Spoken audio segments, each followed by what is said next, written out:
Most F-150s don't die because something breaks. They die because small things were ignored for years. A timing chain that rattled for 6 months before anyone listened. Transmission fluid that was never touched at 100,000 miles. Brake lines that rusted through on a truck that otherwise ran fine. I'm RJ. 20 years on Fords. Here's the system I'd follow if I wanted to keep an F-150 running past 300,000 miles. Step 1, protect the timing chain before it starts talking to you.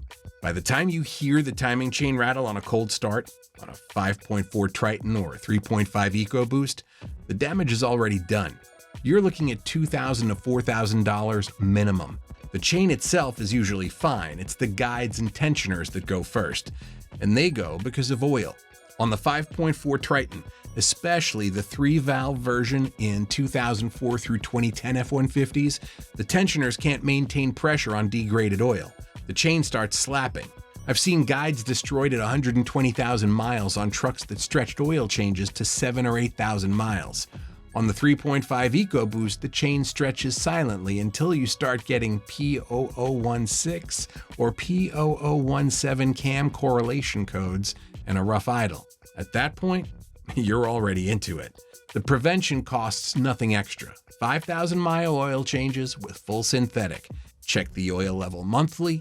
EcoBoost engines can consume oil between changes, and low oil accelerates chain wear faster than anything else. If you ever hear a cold start rattle that goes away after 30 seconds, don't drive it another mile without having it looked at. I had a 2008 F-150 5.4 come in with 210,000 miles on the original timing set. Owner had changed oil every 5,000 miles since new. The chain looked like it had at 60,000 miles. That's what consistent maintenance does to an engine with a reputation for timing problems. Result? Timing chain that lasts the life of the engine. Cost? Nothing beyond the oil changes you're already doing. Step 2, transmission fluid. This is where most people accidentally kill their transmission. Most F-150 owners either never touch transmission fluid or flush it aggressively thinking more maintenance is always better. Both can damage the 10R80, and understanding why is one of the most important things you can know about keeping this truck alive past 200,000 miles. The 10R80 has clutches that wear slightly over time. Those particles float in the fluid. This sounds like a problem, but it's part of how the transmission works. Those particles reinforce clutch engagement as they deposit on the friction surfaces. Too much debris clogs the valve body and causes shifting problems. Too little, because you flushed everything out, and the clutches lose reinforcement and start slipping. The right move is a drain and fill every 60,000 miles. Not a flush. A drain and fill removes a portion of the old oil and debris, enough to keep things clean, but not so much that you strip the clutches of everything they've built up. Use Mercon ULV, nothing else. I see this constantly. Someone buys a high-mileage F-150 and immediately flushes the transmission to start fresh. If that truck shifted fine before and the fluid was dark but the transmission had never been serviced, that flush removed everything reinforcing worn clutches. Truck starts slipping within a week. Sometimes the transmission was already gone. Sometimes a $100 flush turned a running truck into a $4,000 problem. If you bought a used F-150 with unknown service history and it shifts fine, drain and fill only. Get fresh fluid in there and let it relearn. Result? Transmission that shifts cleanly past 200,000 miles. Cost? $100 every 60,000 miles. Step 3, brake fluid. The safety system most F-150 owners never think about. Brake fluid absorbs moisture over time. As moisture content rises, the boiling point drops. Under hard braking, towing a trailer down a grade, emergency stop at highway speed, fluid with high moisture can boil. When brake fluid boils, it compresses. The pedal goes soft and stopping distance increases at exactly the moment you need maximum braking. On F-150s used for towing, this isn't theoretical. Change brake fluid every 2 to 3 years if you tow regularly. 3 to 5 years for trucks that don't. The fluid should be clear to light amber. Dark brown means it's overdue. The job costs $40 to $60 at a shop or $15 and an hour doing it yourself. I've never had a customer complain about spending money on brake fluid. I've had customers describe brake fade on a mountain pass with a loaded trailer. Those are different conversations. Result? Consistent pedal feel, maintained stopping distance, no brake fade under load. Cost? $40 to $60 every 2 to 3 years. I put together a maintenance guide specifically for F-150 owners. Every fluid, every interval, the full schedule for EcoBoost and Coyote engines. Everything that matters for the long haul. Links in the description. Step 4. Differential and transfer case fluid, especially the first 30,000 miles. If your F-150 has four-wheel drive, this is one of the most neglected services on the truck. The front and rear differentials and the transfer case all run on separate fluid that breaks down with heat and picks up metal particles from normal gear wear. The first service is the most critical. From the factory, differentials come with break-in fluid that collects fine metal particles during the initial gear wear-in. That fluid should come out at 30,000 miles. What you'll drain looks alarming. Dark fluid with a metallic sheen. That's normal. That's what it's supposed to collect. Getting it out and putting fresh fluid in sets the differential up for the long term. After the first service, every 60,000 miles of normal use. Heavy towing, mud, extreme temperatures, 45,000. Use any fluid meeting the correct GL5 specification from a known brand. The transfer case takes a separate fluid. Check your owner's manual because some use ATF and some use dedicated transfer case fluid. Using the wrong one causes noise and wear that shows up slowly and is expensive to fix. Result: differentials and transfer case that run quietly past 200,000 miles. Cost? $60 every 60,000 miles. And this next one is the reason trucks in the north die earlier, even when the engine is perfect. Step 5. Rust and frame inspection. The failure that catches owners completely off guard.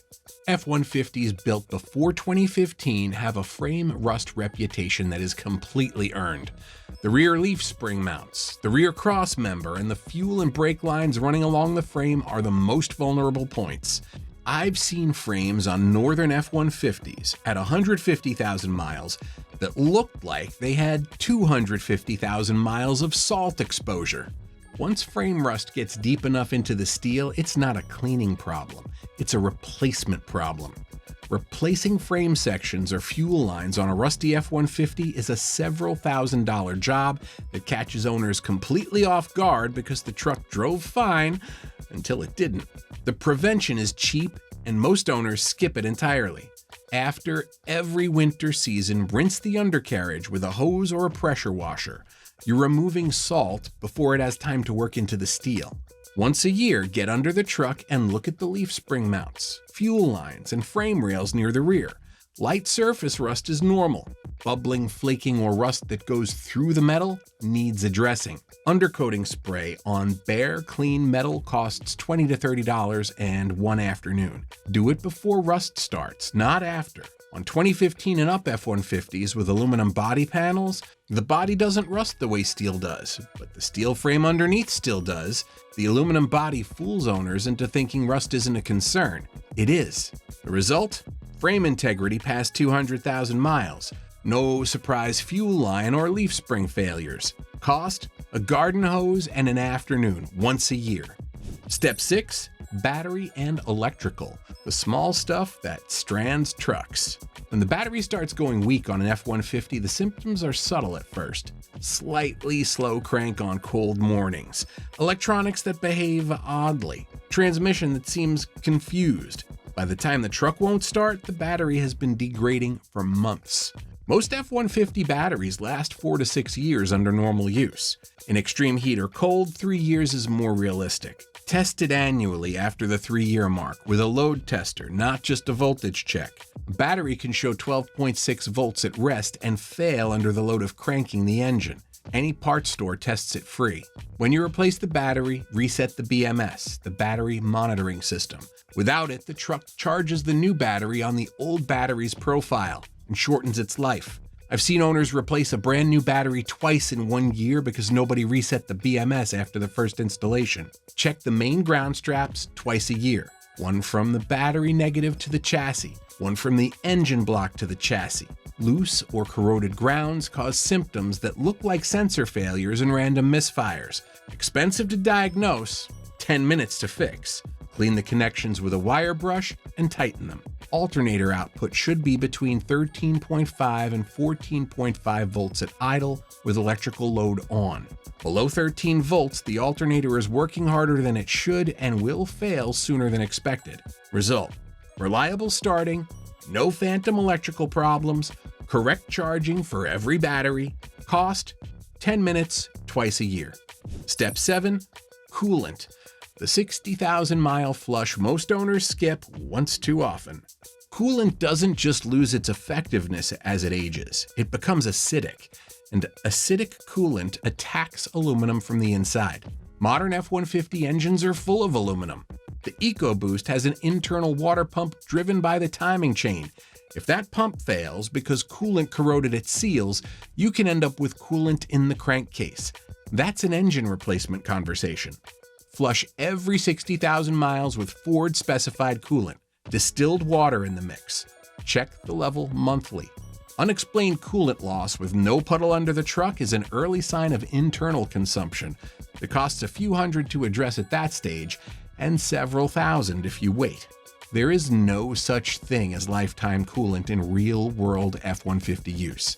The designation assumes ideal conditions: towing, idling, temperature extremes. That coolant is past its protection point well before any sticker suggests. Result: no coolant-related failures, protected aluminum passages, water pump that lasts. Cost: $60 every 60,000 miles. Step 8. Oil. The long game. The owners I've seen get to 300,000 miles almost all did one thing consistently.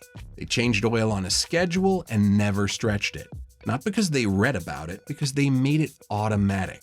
Oil in, oil out, every 5,000 miles, done. What kills timing chains, cam phasers, turbo bearings, and rod bearings on high-mileage F-150s isn't any single bad oil change, it's the accumulation of 10 years of slightly too long intervals. Every time you run oil 1,000 miles past where you should have changed it, you're burning off more of the additive package, running more sludge through the passages, wearing bearing surfaces a fraction more than they should. At 60,000 miles, you don't feel it. At 150,000 miles, it starts to show up as consumption. At 200,000, it becomes the difference between an engine that still has compression and one that doesn't. 5,000 miles, full synthetic, Motorcraft filter. Check level monthly. That's the entire oil strategy for 300,000 miles. Result: engine internals that look like 60,000 miles at 200,000 miles. Cost: what you're already spending on oil changes. Step 9. Spark plugs. Getting the interval right for your specific engine. The plug interval matters more on F-150s than most trucks because the consequences of getting it wrong are different depending on which engine you have.